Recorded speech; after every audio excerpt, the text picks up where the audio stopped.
सफर इकबाल मदरसा आधुनिक शिक्षक भदोही जिले से बिलोंग करता हूँ। मैं करीब 8-9 साल से इस मदरसे में जुड़ा हूँ, इस योजना से जुड़ा हूँ। योजना 1993 से चल रही है, लेकिन मैं 8 साल से कर रहा हूँ इसमें, और मेरा 7 साल के करीब का केंद्रांश और मानदेय और जो राज्यांश बकाया पड़ा हुआ है। तो मेरा अपने इस यूपी गवर्नमेंट से अपील है, रिक्वेस्ट है कि हमारा जो केंद्रांश और राज्यांश बचा उनके पास पड़ा हुआ है, वो एक मुश्त भुगतान कर दे, जिससे हमारा अगला जो हमारा भविष्य है, हमारे बच्चों का, परिवार का अच्छे से उनका भविष्य संवर सके। धरने से पहले आपने किन अधिकारियों या मंत्रियों तक अपनी बात कही? धरने से पहले अभी तक भी तो संघर्ष जारी है। लोगों से अपनी बात कही गई है, अधिकारी से भी कहा गया और नेता से लोग कहा गया। उन्होंने आश्वासन बस दिया है, लेकिन अभी तक ये बात आश्वासन तक रही है। लेकिन हमें उम्मीद है इस सरकार से कि इंशाअल्लाह वो हमारी बातों को मानेंगे और एक मुश्त भुगतान हमारा 7 साल करीब होने वाला दे देंगे। तो आपको बोला जाएगा नहीं सारा तुम बोले। आप अपनी मांगों को लेकर किन किन अधिकारियों तक मुलाकात की? हम तो अपनी मांगों को लेकर मदरसा में सन 2011 से कार्यरत है, और आज तक कोई भी सरकार, चाहे कांग्रेस हो, चाहे मायावती हो, चाहे अखिलेश हो, और सत्य के पुजारी इस समय माननीय योगी जी बैठे हैं और माननीय मोदी जी बैठे हैं।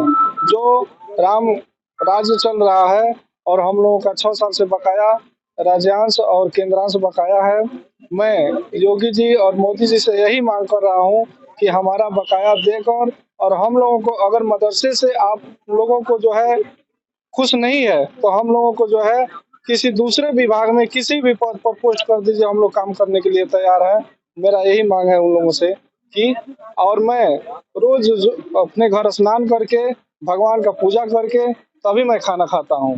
जोगी जी मठ की पूजा करते हैं, मैं अपने घर पर पूजा करता हूँ। कहा गया है कि कण-कण में भगवान बसते हैं, तो हम अपने घर रोज भगवान को पूजा करके तभी करते हैं। और मैं विधानसभा सेवरही से है, हमें भाजपा खुद बूथ अध्यक्ष बनते हैं। आज तक मैं भाजपा को वोट देते आया हूँ। हमारे बूथ से हमेशा भाजपा 1 नंबर पर आती है, और आज हम मदरसे में होने की वजह से जो है हम अपने आप को जो है लज्जित और भेदभाव सोच रहे हैं। बहुत गलत हमारे ऊपर मैसेज आ रहा है। ठीक, यही मैं कहना चाहता हूँ। ओके। आपकी जो है आगे की रणनीति क्या होगी अगर सरकार आपकी मांगों को नहीं मानती है या आपको वेतन नहीं देती, तो क्या आपकी रणनीति होगी? देखिए, हमारी रणनीति बहुत एकदम सद्व्यवहार वाली होगी। हम हमेशा यहाँ हमारा ये धरना प्रदर्शन लगभग 65 दिनों से चल रहा है। कड़कड़ाती ठंड में हम लोगों ने किस तरह गुजारा है, इसको आप कल्पना कोई नहीं कर सकता है। और यहाँ के उच्च पदों पर बैठे हुए मुख्यमंत्री और सदन में कौन कौन से मंत्री हैं, कहते हैं, वचन देते हैं कि जाइए आपका काम 2 हफ्ते के अंदर। यह देश महापुरुषों का देश है, प्राण जाए पर वचन न जाए। लेकिन यहाँ तो कुछ दिखाई नहीं देता। ऐसे ऐसे महारथी बैठे हैं। अरे इस देश को उस तरह मत बनाइए कि जहाँ ऐसे नरभक्षी लोग रहते हैं, जहाँ अपने ही लोगों को मारकर खाना शुरू कर देते हैं। ऐसा देश मत बनाइए। ये ऐसा देश है जहाँ सदियों से न्याय रहा है। अब मैं आशा करता हूँ और उम्मीद करता हूँ, मैं 24 साल इस योजना में अपना समय दिया हूँ। अब कहाँ जाऊँ 24 साल बाद?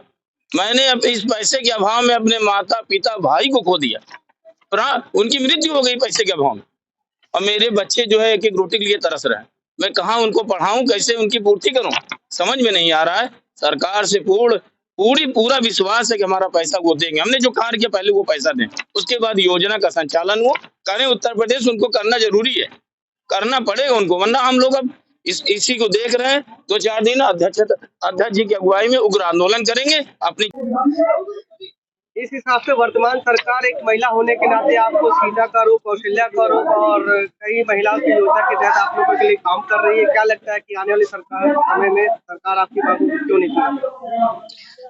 देखिए, सरकार महिलाओं के लिए कर तो बहुत कुछ रही है, लेकिन कहीं ना कहीं हम लोगों को ऐसा लग रहा है कि मदरसा नाम जुड़ने की वजह से हम लोगों के साथ अन्याय हो रहा है, और उनको ये गलत फहमी है कि मदरसे में कुछ गलत होता है। जबकि इतनी जांचें भी इस नाम पे हो चुकी हैं और अभी तक की कुछ मिला नहीं है, लेकिन फिर भी कहीं ना कहीं हम लोगों का शोषण इस वजह से हो रहा है।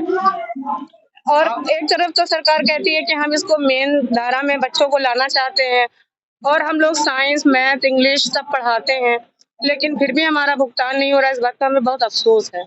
क्या लगता है आने वाले समय में आप एक शिक्षक हैं तो आपकी बात रखने की सरकार के लिए?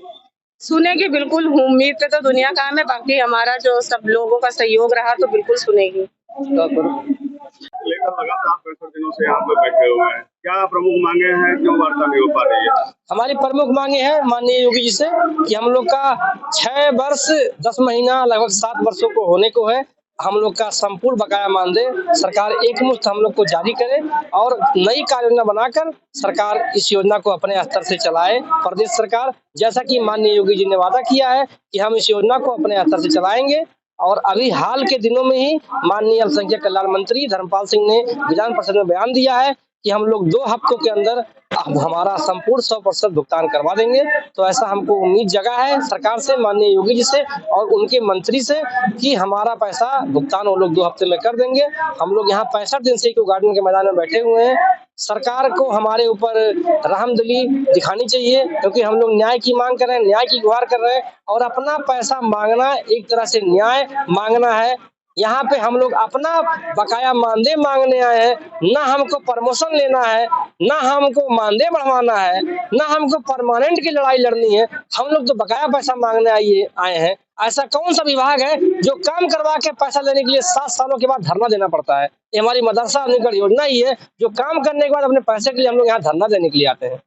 इतने समय से बैठे हैं, अगली रणनीति क्या है आप लोगों की?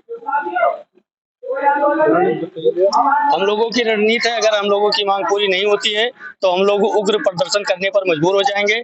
और इससे पहले, उग्र प्रदर्शन करने से पहले हम योगी जी से विनती करना चाहते हैं कि हम लोगों की जो मांग है उसको जल्द से जल्द पूरा किया जाए और हमारे परिवार को मरने से बचाया जाए, क्योंकि हमारे परिवार भुखमरी के कगार पर है। हम लोग किसी तरह से कर्जा लेकर के यहाँ आते हैं और ये आशा लेकर के आते हैं, इस उम्मीद से आते हैं कि आज हम लोगों का कार्य हो जाएगा, लेकिन हम लोगों का कार्य नहीं हो पा रहा है। फिर हम निराशाजनक वापस फिर अपने घर चले जाते हैं। बच्चे पूछते हैं, बीवी पूछती है कि क्या हुआ, उनको जवाब नहीं दे पाते हम लोग।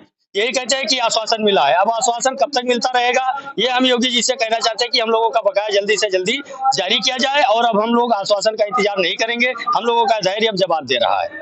किन किन अधिकारियों तक और या मंत्रियों तक आपने अपनी बात रखी? हम लोगों ने विभाग के सभी अधिकारियों से बात रख चुके हैं और हम लोगों की विधानसभा में, विधान परिषद में और लोकसभा में भी आवाज उठ चुकी है। ध्रुव कुमार त्रिपाठी जी ने आवाज उठाई है और संतोष जी ने आवाज उठाई है, मौर्य जी ने आवाज उठाई है, बहुत सारे मंत्री जी ने भी आवाज उठाई है, जिसमें ये बताया गया था कि इसी सत्र में आप लोगों का भुगतान कर दिया जाएगा, लेकिन अभी तक कुछ हो नहीं पाया है। आश्वासन तो 6.5 सालों से हम लोगों को मिल रहा है, लेकिन पैसा नहीं मिल रहा है। केवल आश्वासन के बल पर हम लोग चल रहे हैं। आज नहीं तो कल या परसों ऐसे करके हम लोग किसी तरह से अपना जीवन काट रहे हैं, लेकिन हम लोगों को पैसा नहीं मिल रहा है। अधिकारी महोदय से पूछा जाता है तो अधिकारी महोदय कहती है आप लोगों का मीटिंग हुआ था, मुझे मालूम ही नहीं है।